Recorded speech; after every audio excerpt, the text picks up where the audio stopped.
So in fact, I'm Dr. Padmakumar, I'm here on his behalf.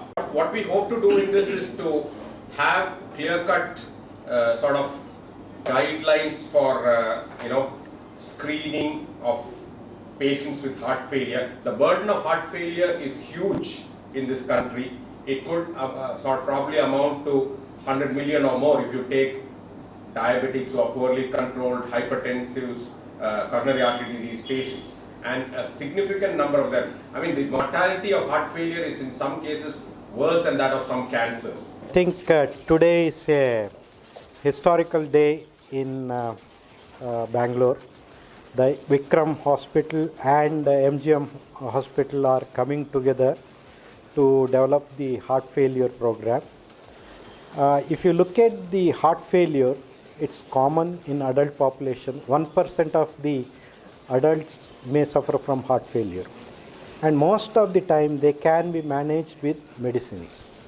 But there will be one stage where the medicines will not work.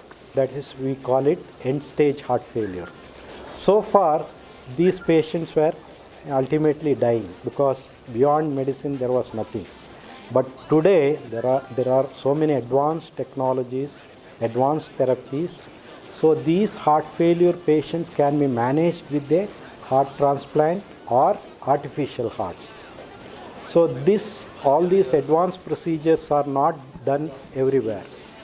So at MGM Healthcare, we have started the heart failure program with Dr. K.R. Balakrishnan and Dr. Ravi Kumar.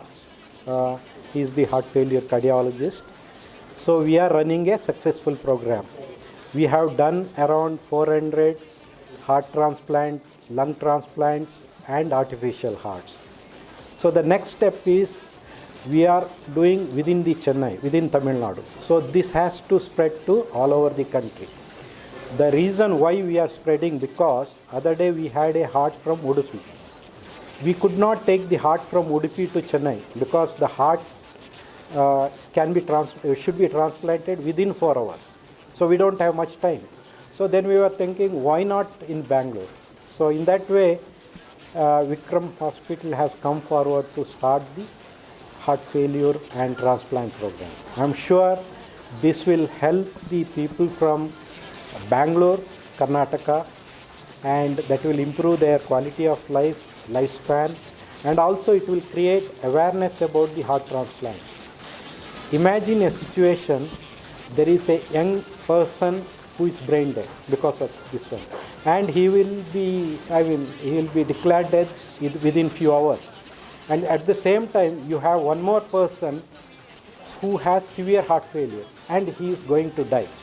So if you can take the heart from the person who is who is brain dead to this patient with heart failure, so you are saving a life. So that is the whole idea of the transplant program.